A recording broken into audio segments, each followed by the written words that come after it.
So moving on then to naked awareness on page 167. It begins talking about this transition now to the second vision, and talks about practicing in this way. There arises visions of progress in meditative experience. Inside bindus are single embodiments or half embodiments, forms of deities and consorts, strands present wherever you look. So those would be the lines that we're talking about previously. So those kinds of things may appear. So a variety of different things, but we're at this level, in this text talks about that we're really beginning to see images inside bindus. Maybe full, maybe partial, it may include the deity and consort, and so forth. The commentary says, with each bindu may appear a single form of a chosen deity, a portion of the deity. In the second phase, deities in union with their consorts and Vajra strands become very stable. The more advanced state in the leap-over practice, so this is a more advanced state. We begin seeing those. Some people gaze at the sun by covering their face with a scarf, but that can damage the eyes, so gaze the sun to your side so that it shines through the cloth at an angle. So when we did the retreat, we were talking about looking not at the sun, but in the direction of the sun, so we're getting that side angle a little bit when you're doing that. This idea of putting a scarf, this is something that would be a loose fabric. Some texts talk about looking at the pinholes in a yak hair tent. That as you're looking up toward the sun, or if you've ever been almost any tent, you'll probably see little pinholes and that kind of thing. Is another approach that can be used for this. And then it says, a quote here from Natural Liberation of Seeing. Second, the visions of progress in meditative experience rise such that a sense of bliss, clarity, and emptiness are a part of those.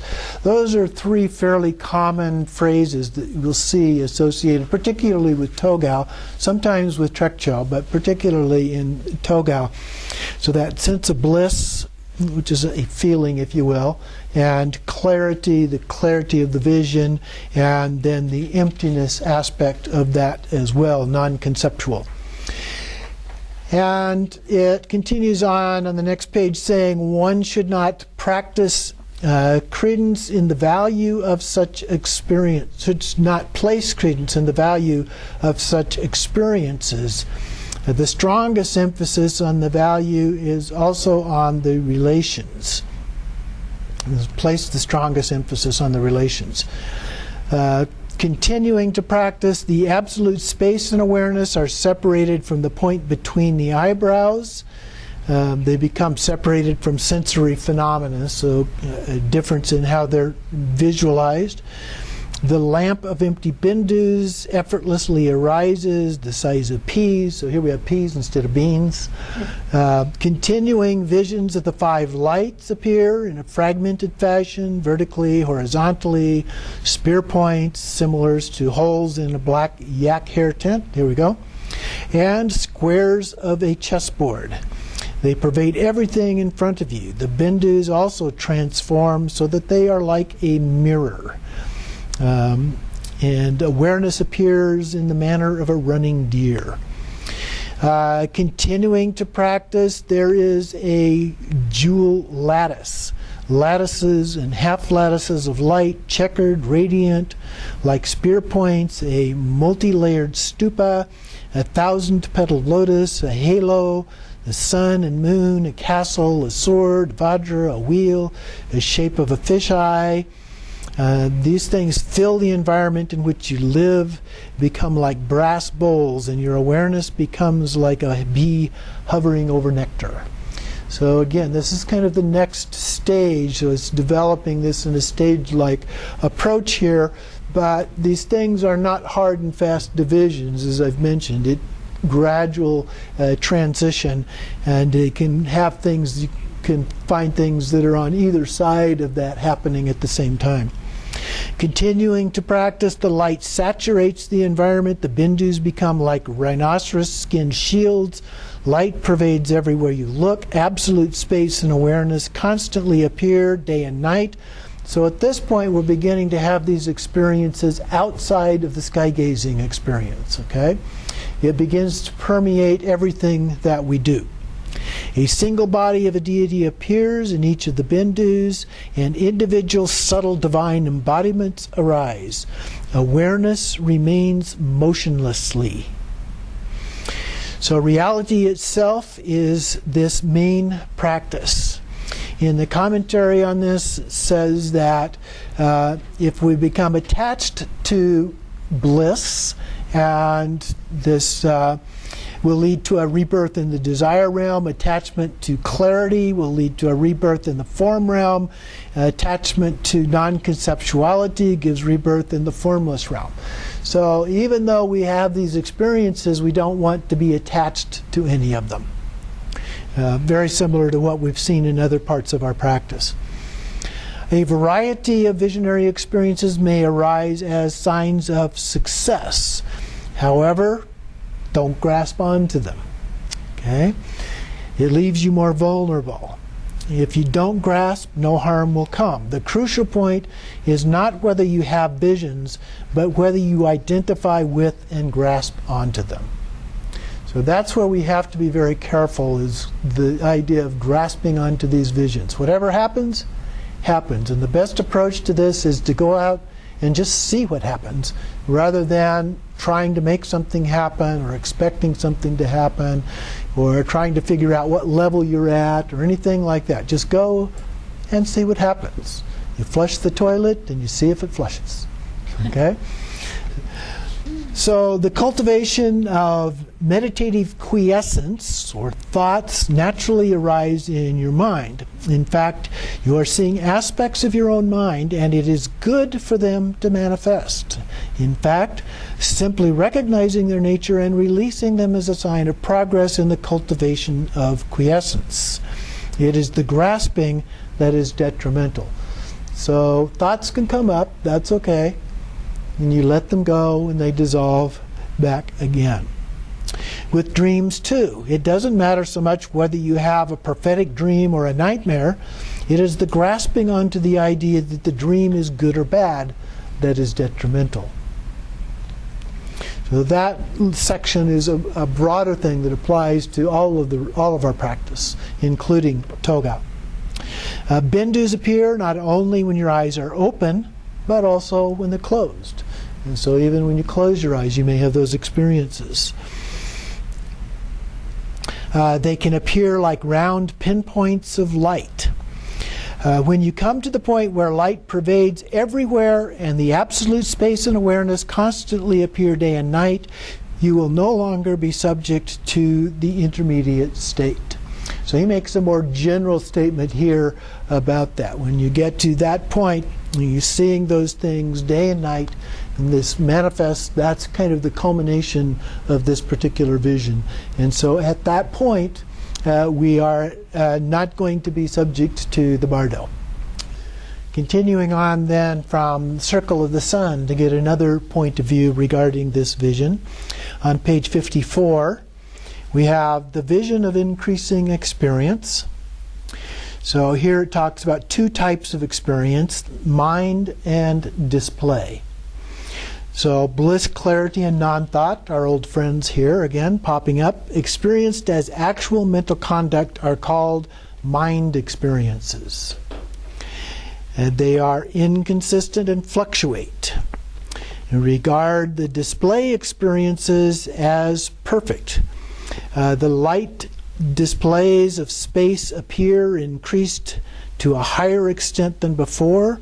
Shapes of brilliant and pure five-colored horizontal and vertical streamers of light, checkered and crisscross designs, domes, stupas, thousand-petal lotus flowers, wheels, vajras, jewels, countless other shapes. Begin to see a pattern here.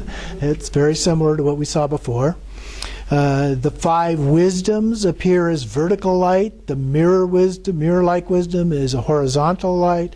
Wisdom of equality, rectangles, discriminating wisdom, the checkered designs, all-accomplishing wisdom, and light mansions of Dharmadhatu wisdom. So begin seeing, and here he's drawing connections then between the 5 wisdoms and the shapes and so forth. So that's a little bit new. We didn't see that before.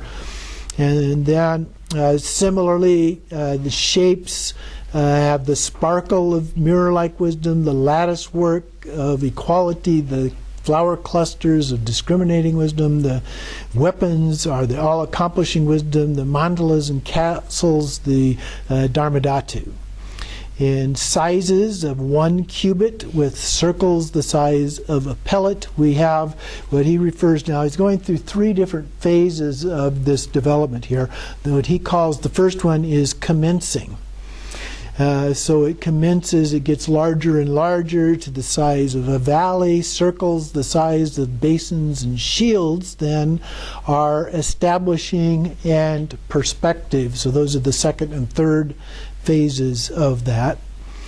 And then he says the body. So he goes through body, speech, and mind here next. The body sign is like a person tormented by illness. This means that you will be free from thoughts of artificial hypocrisy, embarrassment, and vanity. When we're sick, we don't have those kinds of experiences. Speech is like a madman. It's my favorite. Words will not appear in coordinated sentences, something I do all the time. We knew you would do that. Words will not appear in coordinated sentences. Okay, life, then the mind. Like a person under the influence of a mind-altering drug, conceptual sensations have ceased. Ordinary thinking dissolves into the expanse of space. And so at the mind level, everything just dissolves into a sense of emptiness, if you will. The ordinary signs are that confusion, which causes you to fixate on things, falls apart. Rigid tendencies of attachment to friends and hostility towards enemies vanish. So whatever attachments and aversions that we have begin to dissolve away. You're liberated from accepting and rejecting, adopting and discarding, pleasure and pain, good and evil, and so forth. The wisdom knowledge empowerment, for the most part, from the wisdom knowledge empowerment, for the most part we are freed from the fetter of fixation on a solid reality. Okay? So again, we were talking about it beginning to take on the form of light rather than a solid form. So that's what we're beginning to see here.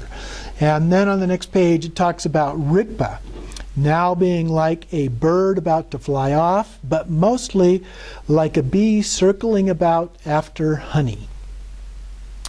It talks about then the simplicity of Mahamudra. The Togal of direct perception is much swifter. It seems to correspond to one taste. So it's comparing this to the 4 stages that Mahamudra is usually taught. Those 4 stages being one-pointedness or shamatha, simplicity or a form of emptiness, rigpa, vipassana of without an object, and so forth. One taste is the third one. And the 4th one is non-meditation. So those are the 4 stages that are usually used in teaching Mahamudra. And so he's making that comparison here with Mahamudra. And then merely commencing, again he's going back to that idea of these 3 stages. So the first one is commencing, is totally separating samsara and nirvana. And then you will not enter the womb. So you'll not be reborn. And then you'll be liberated in a natural nirmanakaya realm. By establishing or perfecting the next 2, you cannot avoid being liberated at one of the Bardo stages between the luminosity of union. That's when we have the mother and son clear light coming together.